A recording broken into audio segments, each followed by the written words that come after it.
Robimy dzisiaj pyszne drożdżówki z budyniem i kruszonką.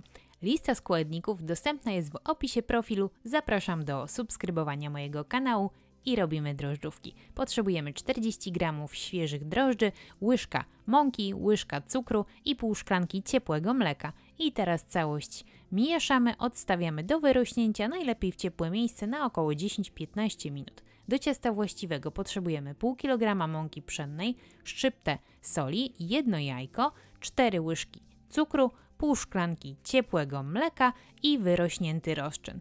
I całość miksujemy, aż składniki się połączą, a na koniec dodajemy 100 g przestudzonego i roztopionego masła. Wyrobiamy ciasto na jednolitą masę. Ciasto nie powinno kleić się do dłoni. Gdyby się kleiło, podsypujemy jeszcze odrobiną mąki i odstawiamy do wyrośnięcia, do podwojenia swojej objętości.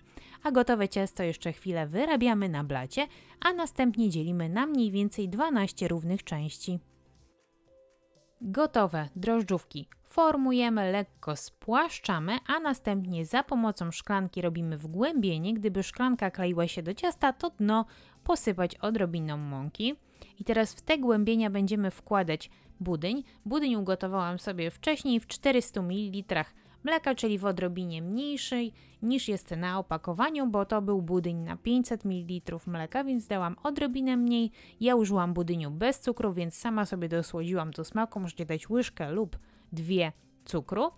Teraz gotowe drożdżówki jeszcze smarujemy rozmąconym jajkiem, żeby ładnie się błyszczały. Ja do części dodałam jeszcze świeże maliny, można dać inne owoce, jeżeli ktoś lubi. I na koniec dodajemy kruszonkę. Składniki na kruszonkę również dodałam Wam w opisie pod filmem. Gotowe drożdżówki odstawiam jeszcze do wyrośnięcia na około 15 minut. Jeżeli Wam się uda, można je przykryć. Po tym czasie wkładamy do nagrzanego piekarnika do temperatury 180 stopni i pieczemy około 15 minut lub do ładnego zarumienienia się bułeczek. Gotowe możemy posypać pudrem lub polukrować i gotowe. Są przepyszne, przygotujcie koniecznie, skomentujcie, oczywiście oglądajcie kolejne moje materiały. Ilość składników w opisie pod filmem. Pozdrawiam!